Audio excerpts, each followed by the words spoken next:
Pembacaan firman Tuhan Perjanjian Baru hari ini, yaitu dalam Lukas 13 ayat 1-21.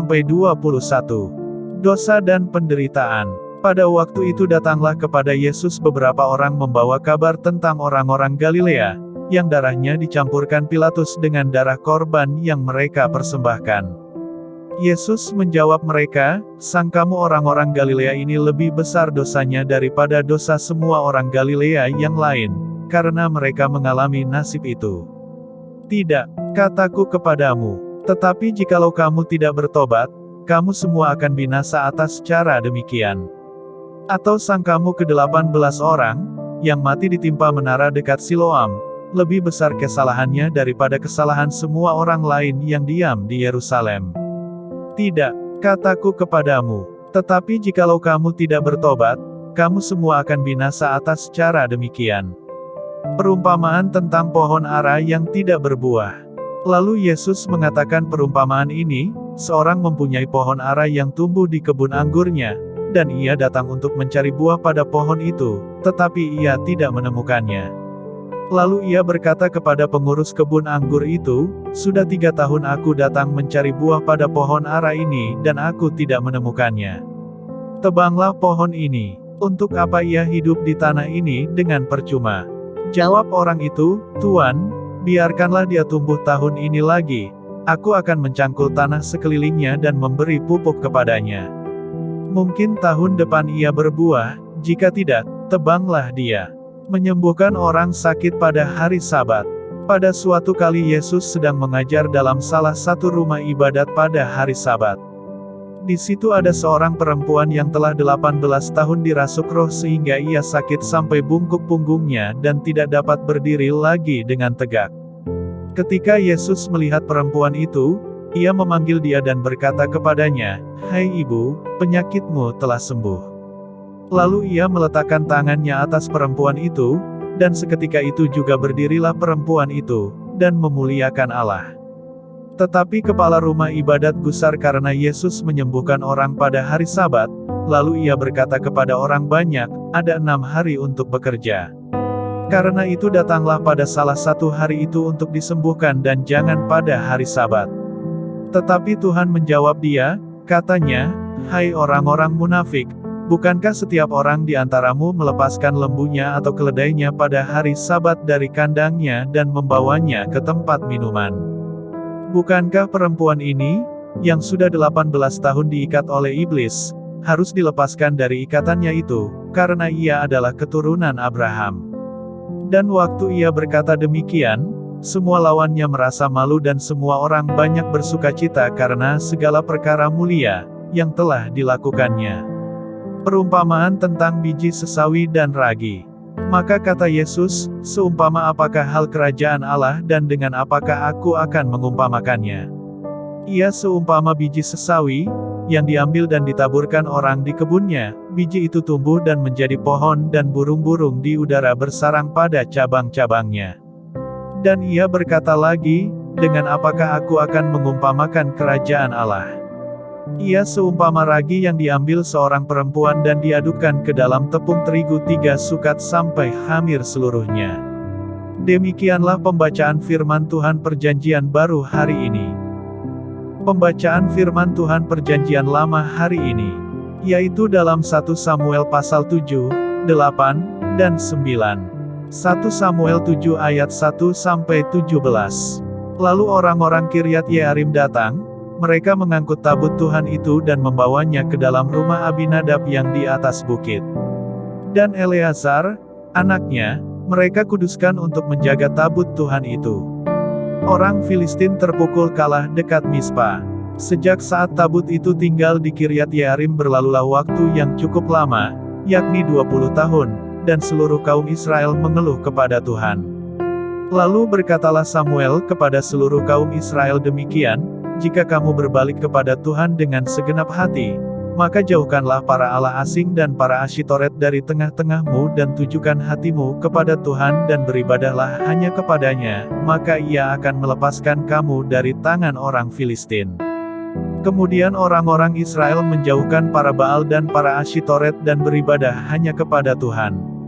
Lalu berkatalah Samuel, kumpulkanlah segenap orang Israel ke Mispa, maka aku akan berdoa untuk kamu kepada Tuhan. Setelah berkumpul di Mispa, mereka menimba air dan mencurahkannya di hadapan Tuhan. Mereka juga berpuasa pada hari itu dan berkata di sana, kami telah berdosa kepada Tuhan. Dan Samuel menghakimi orang Israel di Mispa. Ketika didengar orang Filistin, bahwa orang Israel telah berkumpul di Mispa, majulah raja-raja kota orang Filistin mendatangi orang Israel. Serta didengar orang Israel demikian, maka ketakutanlah mereka terhadap orang Filistin. Lalu kata orang Israel kepada Samuel, janganlah berhenti berseru bagi kami kepada Tuhan, Allah kita, supaya Ia menyelamatkan kami dari tangan orang Filistin itu. Sesudah itu Samuel mengambil seekor anak domba yang menyusu, lalu mempersembahkan seluruhnya kepada Tuhan sebagai korban bakaran.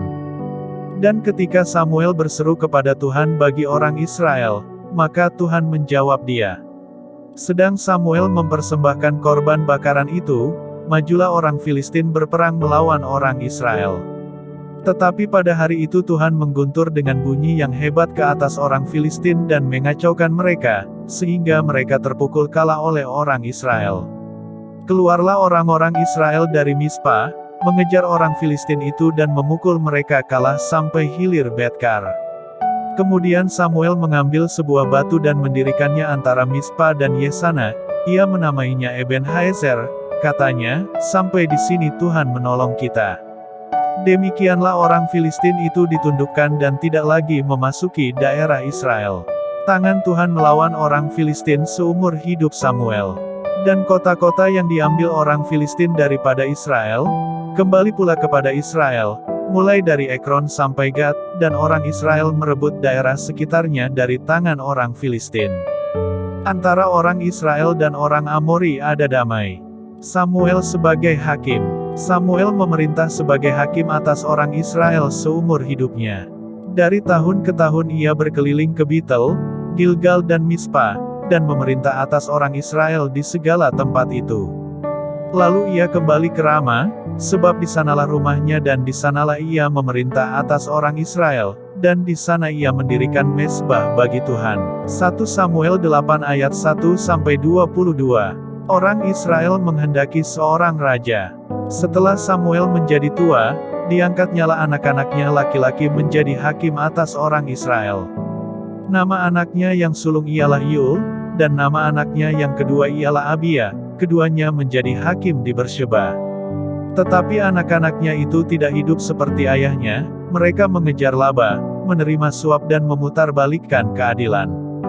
Sebab itu berkumpullah semua tua-tua Israel, mereka datang kepada Samuel di Rama. Dan berkata kepadanya, engkau sudah tua dan anak-anakmu tidak hidup seperti engkau, maka angkatlah sekarang seorang raja atas kami untuk memerintah kami, seperti pada segala bangsa-bangsa lain. Waktu mereka berkata, berikanlah kepada kami seorang raja untuk memerintah kami. Perkataan itu mengesalkan Samuel, maka berdoalah Samuel kepada Tuhan.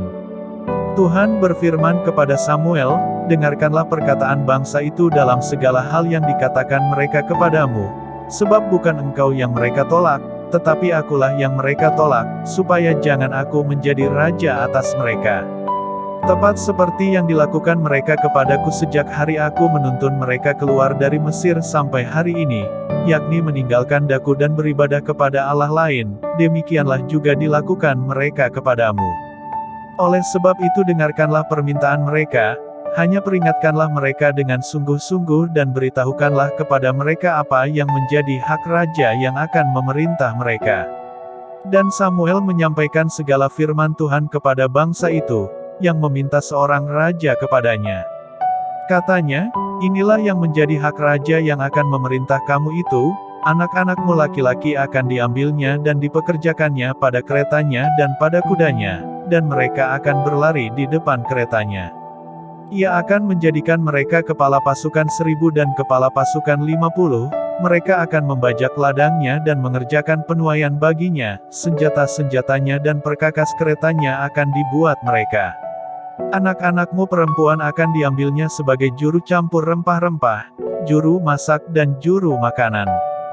Selanjutnya dari ladangmu, Kebun anggurmu dan kebun zaitunmu akan diambilnya yang paling baik dan akan diberikannya kepada pegawai-pegawainya.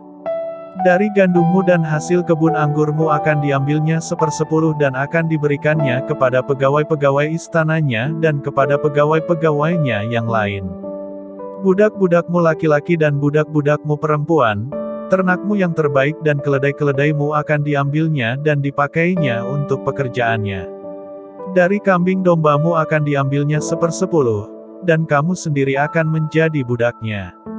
Pada waktu itu kamu akan berteriak karena rajamu yang kamu pilih itu, tetapi Tuhan tidak akan menjawab kamu pada waktu itu. Tetapi bangsa itu menolak mendengarkan perkataan Samuel dan mereka berkata, "Tidak, harus ada raja atas kami. Maka kami pun akan sama seperti segala bangsa-bangsa lain, raja kami akan menghakimi kami dan memimpin kami dalam perang." Samuel mendengar segala perkataan bangsa itu, dan menyampaikannya kepada Tuhan. Tuhan berfirman kepada Samuel, "Dengarkanlah permintaan mereka dan angkatlah seorang raja bagi mereka." Kemudian berkatalah Samuel kepada orang-orang Israel itu, "Pergilah, masing-masing ke kotanya." 1 Samuel 9 ayat 1-27. Saul diurapi menjadi raja. Ada seorang dari daerah Benyamin, namanya Kish bin Abil, bin Zeror, bin Bekorat, bin Afiah, seorang suku Benyamin, seorang yang berada. Orang ini ada anaknya laki-laki, namanya Saul, seorang muda yang elok rupanya, tidak ada seorang pun dari antara orang Israel yang lebih elok daripadanya, dari bahu ke atas ia lebih tinggi daripada setiap orang sebangsanya. Kish, ayah Saul itu, kehilangan keledai-keledai betinanya. Sebab itu berkatalah Kish kepada Saul, anaknya, "Ambillah salah seorang bujang, bersiaplah dan pergilah mencari keledai-keledai itu." Lalu mereka berjalan melalui pegunungan Efraim, juga mereka berjalan melalui tanah Salisa, tetapi tidak menemuinya. Kemudian mereka berjalan melalui tanah Sahalim, tetapi keledai-keledai itu tidak ada. Kemudian mereka berjalan melalui tanah Benyamin, tetapi tidak menemuinya. Ketika mereka sampai ke tanah Zuf, berkatalah Saul kepada bujangnya yang bersama-sama dengan dia, "Mari, kita pulang. Nanti ayahku tidak lagi memikirkan keledai-keledai itu, tetapi khawatir mengenai kita." Tetapi orang ini berkata kepadanya, "Tunggu, di kota ini ada seorang abdi Allah, seorang yang terhormat, segala yang dikatakannya pasti terjadi. Marilah kita pergi ke sana sekarang juga, mungkin ia dapat memberitahukan kepada kita tentang perjalanan yang kita tempuh ini." Jawab Saul kepada bujangnya itu, "Tetapi kalau kita pergi, apakah yang kita bawa kepada orang itu? Sebab roti di kantong kita telah habis, dan tidak ada pemberian untuk dibawa kepada abdi Allah itu. Apakah yang ada pada kita?" Jawab bujang itu pula kepada Saul, "Masih ada padaku 1/4 shikal perak, itu dapat aku berikan kepada abdi Allah itu, maka ia akan memberitahukan kepada kita tentang perjalanan kita." Dahulu di antara orang Israel, apabila seseorang pergi menanyakan petunjuk Allah, ia berkata begini, "Mari kita pergi kepada pelihat," sebab nabi yang sekarang ini disebutkan dahulu pelihat. Kemudian berkatalah Saul kepada bujangnya itu, "Pikiranmu itu baik. Mari kita pergi." Maka pergilah mereka ke kota, ke tempat abdi Allah itu. Ketika mereka naik jalan pendakian ke kota itu, mereka bertemu dengan gadis-gadis yang keluar hendak menimba air. Mereka bertanya kepada gadis-gadis itu, "Pelihat ada di sini?" Jawab gadis-gadis itu kepada mereka, "Ya, ada. Baru saja ia mendahului kamu, cepat-cepatlah sekarang. Ia datang ke kota hari ini, karena ada perjamuan korban untuk orang banyak di bukit pada hari ini. Apabila kamu masuk ke kota, kamu akan segera menjumpainya, sebelum ia naik ke bukit untuk makan.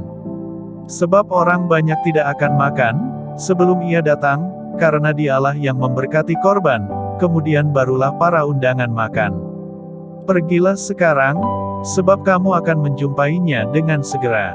Maka naiklah mereka ke kota, dan ketika mereka masuk kota, Samuel yang berjalan keluar untuk naik ke bukit, berpapasan dengan mereka. Tetapi Tuhan telah menyatakan kepada Samuel, sehari sebelum kedatangan Saul, demikian. Besok kira-kira waktu ini aku akan menyuruh kepadamu seorang laki-laki dari tanah Benyamin. Engkau akan mengurapi dia menjadi raja atas umatku Israel dan ia akan menyelamatkan umatku dari tangan orang Filistin. Sebab aku telah memperhatikan sengsara umatku itu, karena teriakannya telah sampai kepadaku. Ketika Samuel melihat Saul, maka berfirmanlah Tuhan kepadanya, inilah orang yang kusebutkan kepadamu itu, orang ini akan memegang tampuk pemerintahan atas umatku. Dalam pada itu Saul datang mendekati Samuel di tengah pintu gerbang dan berkata, maaf, di mana rumah pelihat itu? Jawab Samuel kepada Saul, katanya, akulah pelihat itu. Naiklah mendahului aku ke bukit. Hari ini kamu makan bersama-sama dengan daku, besok pagi aku membiarkan engkau pergi dan aku akan memberitahukan kepadamu segala sesuatu yang ada dalam hatimu. Adapun keledai-keledaimu, yang telah hilang 3 hari lamanya sampai sekarang, janganlah engkau khawatir, sebab telah diketemukan. Tetapi siapakah yang memiliki segala yang diingini orang Israel? Bukankah itu ada padamu dan pada seluruh kaum keluargamu? Tetapi jawab Saul, bukankah aku seorang suku Benyamin, suku yang terkecil di Israel? Dan bukankah kaumku yang paling hina dari segala kaum suku Benyamin? Mengapa Bapa berkata demikian kepadaku? Sesudah itu Samuel mengajak Saul dan bujangnya, dibawanya ke pendopo dan diberikannya kepada mereka tempat utama di depan para undangan, yang banyaknya kira-kira 30 orang. Berkatalah Samuel kepada juru masak, berikanlah sekarang bagian yang kuberikan kepadamu tadi, dengan pesan, simpanlah ini dahulu. Lalu juru masak itu menghidangkan paha dan apa yang termasuk ke situ dan meletakkannya ke depan Saul. Dan Samuel berkata, lihat, yang tinggal ini diletakkan ke depanmu, makanlah, sebab telah disimpan bagimu untuk perayaan ini, ketika aku berkata, aku telah mengundang orang banyak. Demikianlah pada hari itu Saul makan bersama-sama dengan Samuel. Sesudah itu turunlah mereka dari bukit ke kota. Dan Samuel bercakap-cakap dengan Saul di atas sotoh. Mereka bangun pagi-pagi, dan ketika fajar menyingsing, Samuel memanggil Saul yang ada di atas sotoh itu, katanya, bangunlah, aku akan mengantarkan engkau. Lalu Saul bangun dan mereka keduanya pergi keluar, yakni ia dan Samuel.